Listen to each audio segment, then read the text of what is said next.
The Gabriel Fernandez case, a child abused to death under CPS's watch. The tragic story of Gabriel Fernandez is one that deeply shocked the United States and exposed serious failures within the Child Protective Services and justice system. It's a haunting reminder of the devastating consequences of systemic negligence and the high price paid by society's most vulnerable, innocent children. In this video, we will carefully examine Gabriel's life, the horrific abuse he suffered, the repeated failures of those meant to protect him, and the powerful aftermath that sparked a nationwide conversation about child welfare reforms and accountability. This case remains a pivotal example of why child protection systems urgently require reform and why community awareness and vigilance are essential.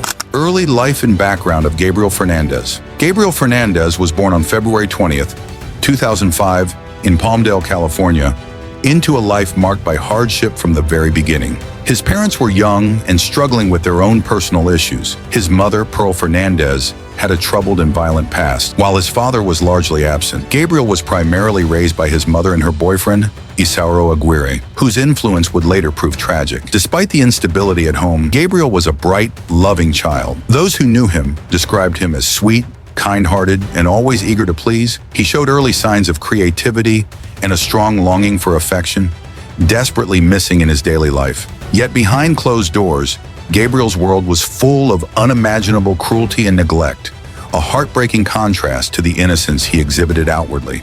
Signs of abuse and reports to Child Protective Services. What makes Gabriel's case particularly harrowing is that many people around him suspected or knew he was suffering abuse, but the system failed to intervene effectively and timely. Gabriel's school teachers, counselors, and neighbors reported signs of physical abuse to Child Protective Services, CPS, multiple times. These reports included visible bruises, burns, and clear signs of malnutrition.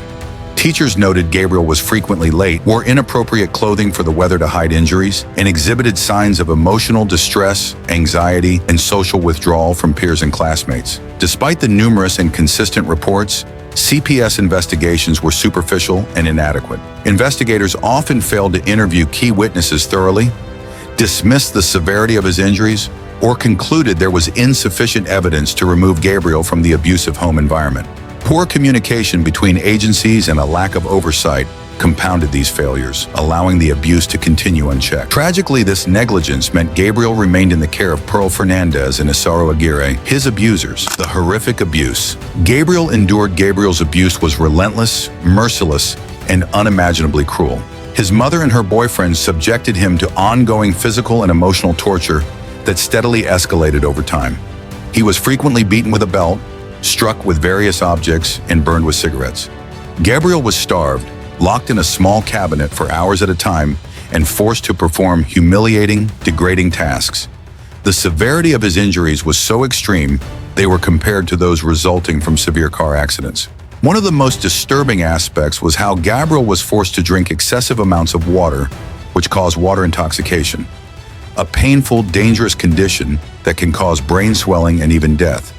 This level of cruelty illustrates the profound and continuous torture Gabriel suffered daily, robbed of any hope or protection. Many neighbors and relatives were aware of his suffering, but were silenced by fear, denial, or apathy. This raises important questions about community responsibility and the importance of active intervention. The role and failure of Child Protective Services, CPS.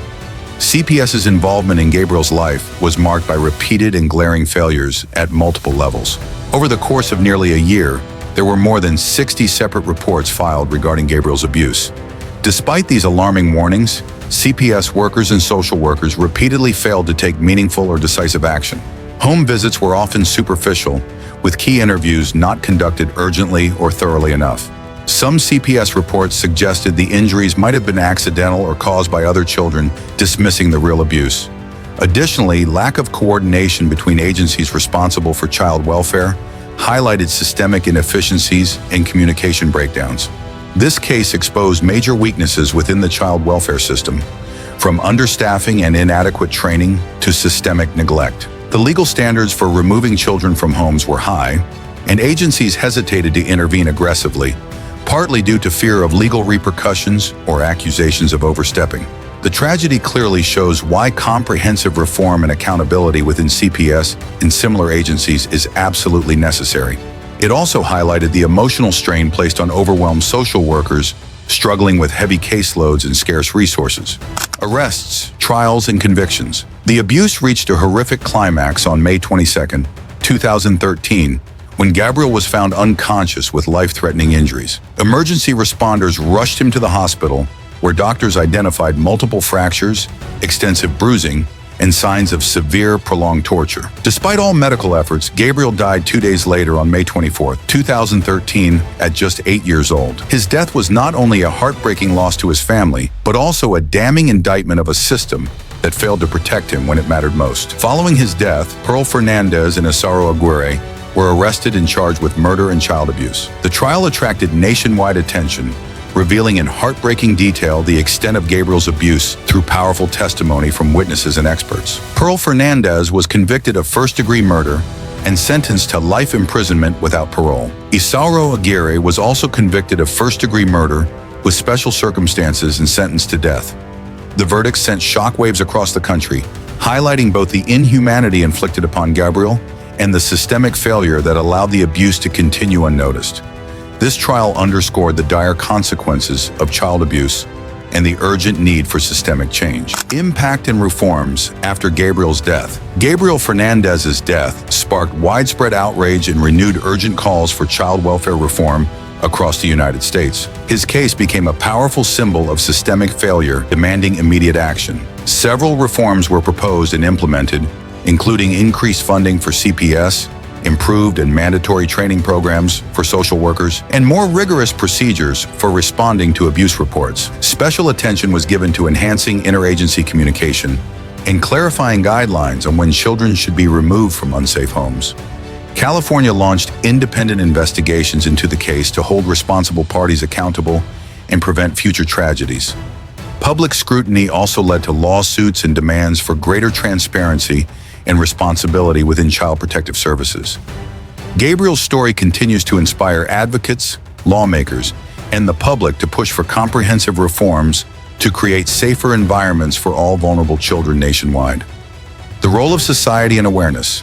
Gabriel's tragic case is a profound reminder that protecting children is not only the responsibility of government agencies, but a shared societal obligation.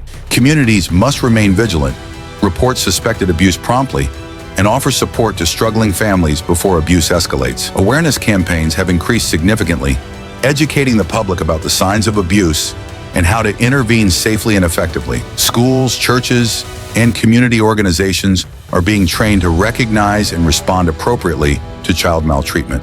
The media coverage of Gabriel's story has played a crucial role in raising public awareness and driving policy changes. It has also prompted deeper conversations about trauma survivors and the importance of prevention over reaction. This case stands as a sobering call to action for everyone to help build safe, nurturing environments where children can grow up free from fear and harm. The story of Gabriel Fernandez is a tragic, heartbreaking reminder of the catastrophic consequences when protective systems fail and abuse goes unchallenged. Gabriel's life was stolen by those meant to care for him and by institutions charged with safeguarding children. We must honor Gabriel's memory not just as a victim, but as a catalyst for meaningful change. If this video has moved or informed you, please like it, comment below to share your thoughts, and subscribe to our channel for more powerful stories that need to be heard. Together, by raising awareness and demanding accountability, we can help protect children and prevent tragedies like Gabriel's from happening again.